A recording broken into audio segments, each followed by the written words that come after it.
Baik, bismillahirrahmanirrahim. Assalamualaikum warahmatullahi wabarakatuh. Pada kesempatan kali ini, kami dari kelompok 7 akan menjelaskan tentang fisika klasik dan fisika modern dalam mata kuliah fisika modern bersama Bapak Riko Adriel.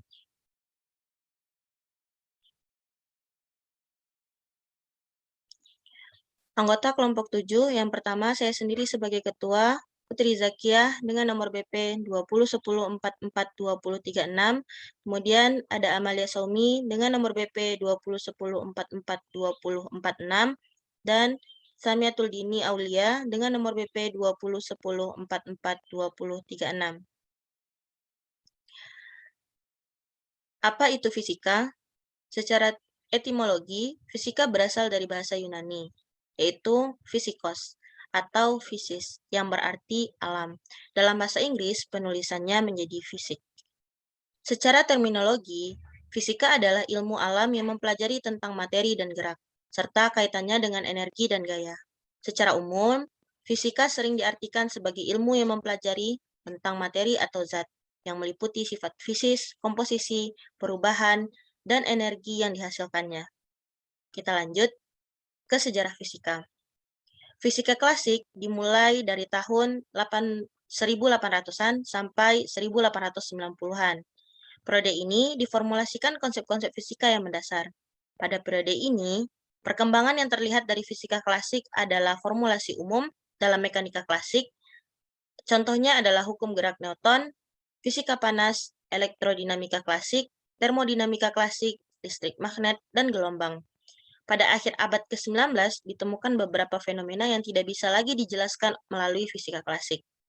Hal ini menuntut pengembangan konsep fisika yang lebih mendasar lagi, yang sekarang disebut dengan fisika modern. Fisika modern ini ditandai dengan pemikiran-pemikiran baru oleh para ilmuwan-ilmuwan fisika, di mana pemikiran baru ini lebih luas dari pemikiran dari zaman fisika klasik. Dengan kelemahan fisika klasik, fisika modern mampu mengembangkan dan menjawab berbagai permasalahan yang tidak mampu dijawab oleh fisika-fisika klasik. Kita lanjut. Tokoh-tokoh fisika modern dan teorinya. Siapa saja yang menjadi tokoh-tokoh fisika modern dan teori-teorinya, serta tahun berapa saja.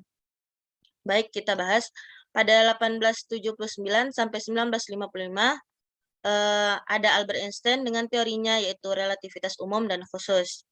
Kemudian pada tahun 1858 sampai 1947 ada Max Planck dengan teori radiasi benda hitam. Kemudian pada tahun 1892 sampai 1962 ada Arthur Holly Compton dengan teorinya yaitu efek Compton. Pada tahun 1892 sampai 1987 ada Louis de Broglie dengan teori tentang dualisme cahaya atau partikel gelombang.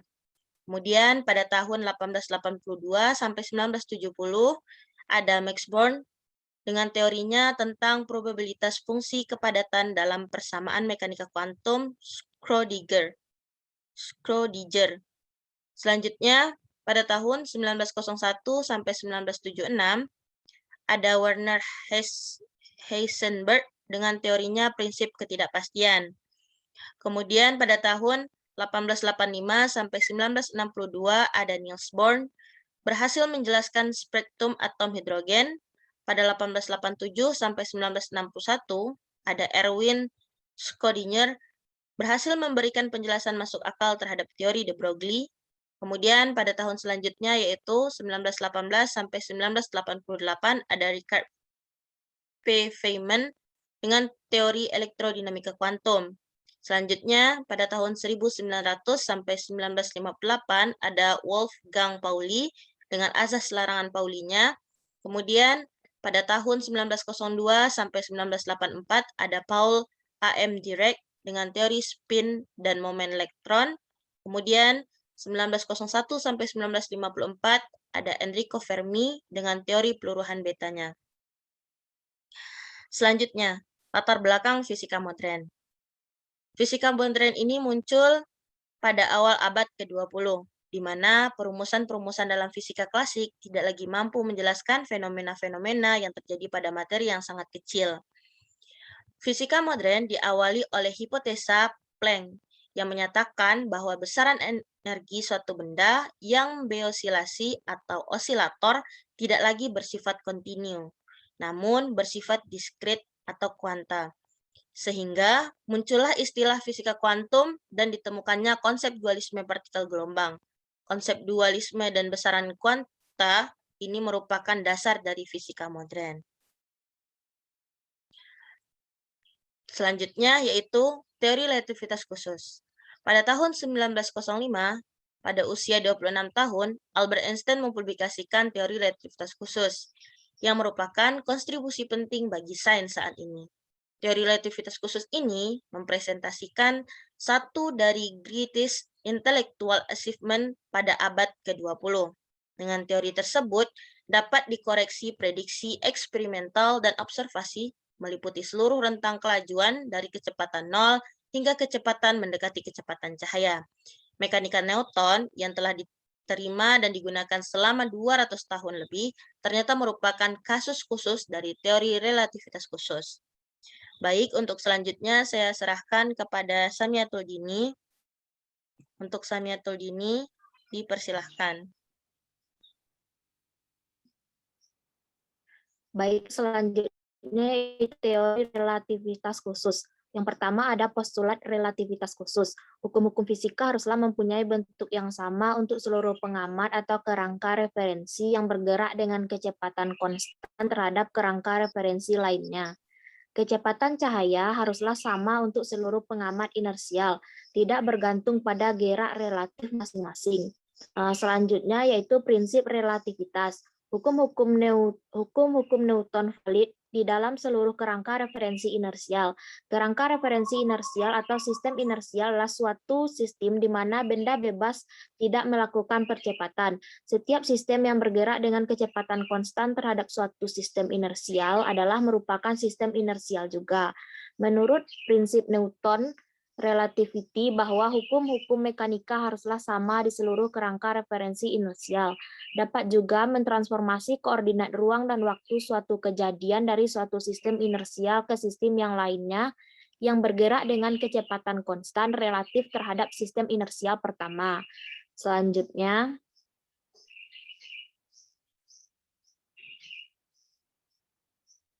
konsep fisika modern. Pertama, teori kuantum lama. Memperkenalkan besaran-besaran fisika. Pada tahun 1900, Max Planck merumuskan besaran energi yang bersifat diskrit dalam merumuskan energi yang dipancarkan oleh benda hitam. Konsep dualisme partikel dan gelombang di mana partikel berperilaku sebagai gelombang dan gelombang berperilaku sebagai partikel. Teori kuantum modern. Nah, persamaan Schrödinger untuk menyatakan gerak objek. Prinsip eksklusi Pauli, elektron dan partikel tidak dapat memiliki keadaan kuantum yang sama atau energi, orbital, spin, dan lain-lain. Nah, konsep fisika modern. Fisika modern meliputi teori kuantum lama dan teori kuantum baru. Nah, untuk konsepnya dapat kita lihat seperti pada gambar. Selanjutnya,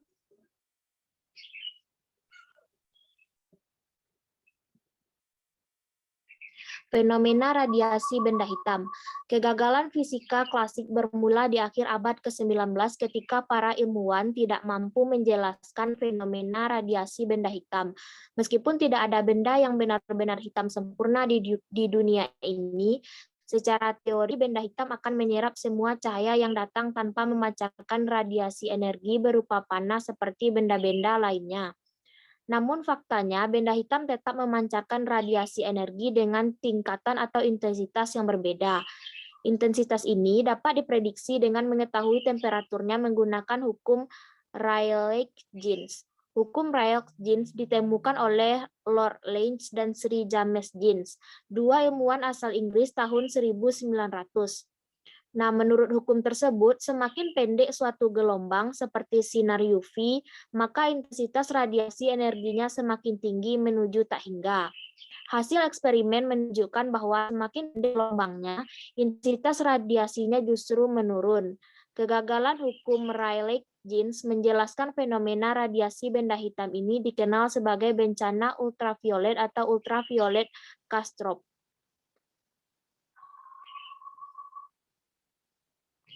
Teori kuantum. Pada tahun 1900, Planck mampu menjelaskan permasalahan bencana UV.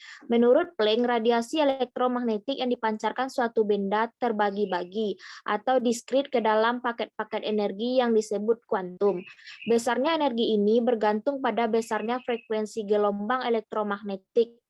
Planck menjelaskan teorinya ini dengan rumus matematik sebagai berikut, di mana E sama dengan H dikali V.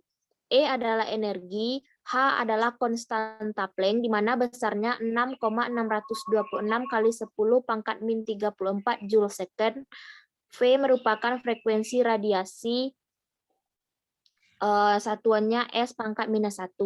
Teori Planck ini menjelaskan bencana ultraviolet. Hasil perhitungan dengan persamaan Planck ini ternyata sama dengan hasil eksperimen sebelumnya.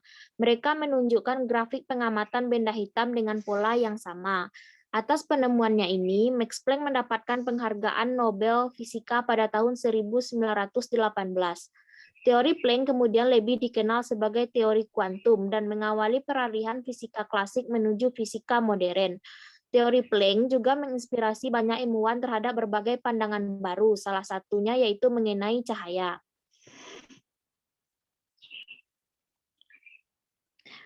Nah, untuk selanjutnya akan dilanjutkan oleh Amalia Saumi. Kepada Amalia, disilakan. Baiklah, selanjutnya pemahaman klasik cahaya sebagai gelombang. Salah satu eksperimen yang membuktikan bahwa cahaya merupakan gelombang adalah eksperimen celah ganda yang dilakukan oleh Thomas Young pada tahun 1801. Young menutup jendela di suatu ruangan gelap dan hanya membuka satu celah kecil yang menjadi sumber cahaya tunggal. Di depan cahaya tersebut diletakkan dua celah tipis yang berdekatan. Cahaya dari celah ganda tersebut kemudian diamati melalui sebuah layar. Menurut Newton, hanya akan ada dua titik terang yang terlihat di layar karena partikel bergerak lurus melalui dua celah yang ada. Namun, yang terbentuk di layar adalah pola gelap terang. Pola gelap terang ini muncul karena adanya fenomena interferensi yang dihasilkan oleh gelombang. Bagian gelap muncul ketika gelombang cahaya dari kedua celah saling meniadakan, dan bagian terang muncul ketika keduanya saling menguatkan berdasarkan percobaan tersebut. Young menyimpulkan bahwa cahaya adalah gelombang. Sayangnya, pemahaman klasik mengenai cahaya ini menemukan permasalahan ketika dihadapkan pada peristiwa efek fotolistrik. Selanjutnya, efek fotolistrik. Peristiwa efek fotolistrik pertama kali diamati oleh Heinrich Hertz tahun 1887. Peristiwa ini berkaitan dengan suatu permukaan logam yang disinari oleh cahaya. Hasil dari penyinaran ini nantinya akan melepas elektron dari permukaan logam. Elektron yang lepas ini dapat diketahui karena muncul arus listrik. Munculnya arus listrik karena cahaya ini kemudian disebut sebagai efek fotolistrik. Elektron yang lepas tidak dipengaruhi oleh intensitas cahaya. Sebanyak apapun cahaya yang disorot oleh permukaan logam tidak mempengaruhi energi elektron yang lepas. Namun jumlah elektron yang lepas ketika permukaan logam disinari cahaya yang redup, jumlah elektron yang keluar akan sedikit. Begitupun sebaliknya. Namun tingkat energi yang dikeluarkan akan tetap sama. Tingkat energi akan berubah jika frekuensi cahaya berubah. Semakin besar frekuensi cahayanya, semakin besar pula energi elektron yang dihasilkan. Ini menunjukkan bahwa intensitas cahaya hanya berpengaruh pada jumlah elektron yang lepas, bukan energinya. Ini bertentangan dengan teori gelombang cahaya yang menyatakan bahwa intensitas cahaya berpengaruh pada jumlah energi elektron. Perbedaan fisika klasik dan fisika modern. Fisika klasik. Yang pertama, cahaya digambarkan sebagai gelombang. Kedua, tidak dapat menjelaskan spektrum radiasi benda hitam. Ketiga, energi kinetik bertambah jika intensitas cahaya diperbesar.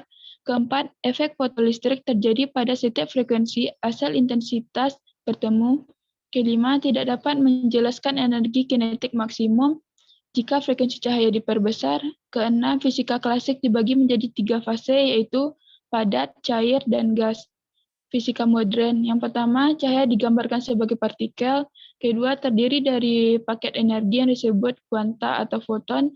3, energi kinetik tidak bergantung pada intensitas cahaya. 4, terjadi efek fotolistrik, diperlukan frekuensi minimum atau frekuensi ambang. 5, dapat menjelaskan energi kinetik maksimum jika frekuensi cahaya diperbesar. 6, radiasi panas tergantung pada suhu. 7, semakin tinggi suhu, semakin besar energi panas yang dipancarkan. 8, fisika modern dibagi menjadi 4 fase, yaitu padat, cair, gas, dan plasma. Selanjutnya, dapat membuktikan adanya fenomena efek fotolistrik dan efek Compton. Selanjutnya, cahaya terdiri dari paket energi diskrit yang disebut foton. Terakhir, setiap foton memiliki energi sesuai dengan frekuensinya. Persamaan energi foton Einstein adalah sebagai berikut. E sama dengan HV atau E sama dengan HC per lambda. Aplikasi fisika modern. Yang pertama ada telekomunikasi, industri, kesehatan, pertanian, militer, dan lain-lain. Selanjutnya saya kembalikan kepada moderator.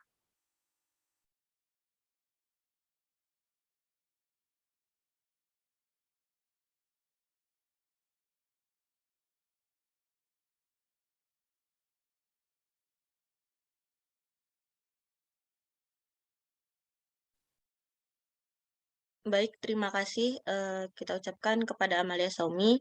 Sekian presentasi dari kelompok kami, yaitu kelompok 7 dengan judul Fisika Klasik dan Fisika Modern.